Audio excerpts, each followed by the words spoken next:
মধ্যপ্রাচ্যে যুদ্ধের আগুন জ্বলছে, আর সেই আগুনের তাপ এসে লাগছে আমাদের বাংলাদেশেও।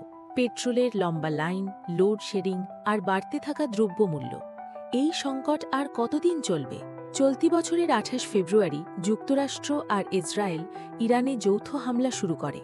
জবাবে ইরান হরমুজ প্রণালী বন্ধ করে দেয়, যা বৈশ্বিক জ্বালানি বাণিজ্যকে মারাত্মকভাবে ব্যাহত করে।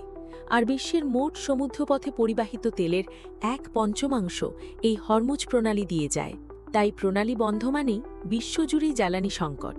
হরমুজ প্রণালী ঘিরে অনিশ্চয়তার প্রভাব সরাসরি পড়ছে বাংলাদেশের জ্বালানি সরবরাহে।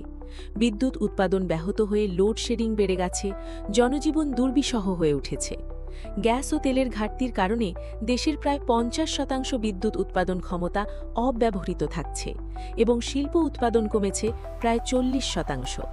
সানেমের হিসেবে জ্বালানির এই ধাক্কায় বাংলাদেশে ভোক্তা পর্যায়ে মূল্যস্ফীতি প্রায় ৪% পর্যন্ত বাড়তে পারে। আন্তর্জাতিক জ্বালানি সংস্থার প্রধান জানিয়েছেন, মধ্যপ্রাচ্যের জ্বালানি উৎপাদন যুদ্ধপূর্ব অবস্থায় ফিরতে প্রায় ২ বছর লেগে যেতে পারে। বিশেষজ্ঞরা বলছেন, যুদ্ধবিরতি হলেও তেল ও গ্যাস উৎপাদন পুরোপুরি স্বাভাবিক করতে বেশ কয়েক মাস থেকে বছরখানেক সময় লাগবে, কারণ ট্যাঙ্কার চলাচলের অনিশ্চয়তা এবং বন্দরের সীমাবদ্ধতা এখনও রয়ে গেছে।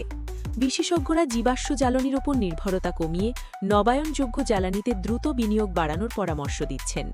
দেশের ৪ কোটিরও বেশি পরিবারের ছাদ ব্যবহার করে ১৬,০০০ মেগাওয়াটের বেশি সৌরবিদ্যুৎ উৎপাদন সম্ভব বলে মনে করছেন তারা। মধ্যপ্রাচ্যের এই যুদ্ধ আমাদের জন্য একটি বড় সতর্কবার্তা। জ্বালানি নিরাপত্তায় বাংলাদেশকে এখনই স্বনির্ভর হতে হবে।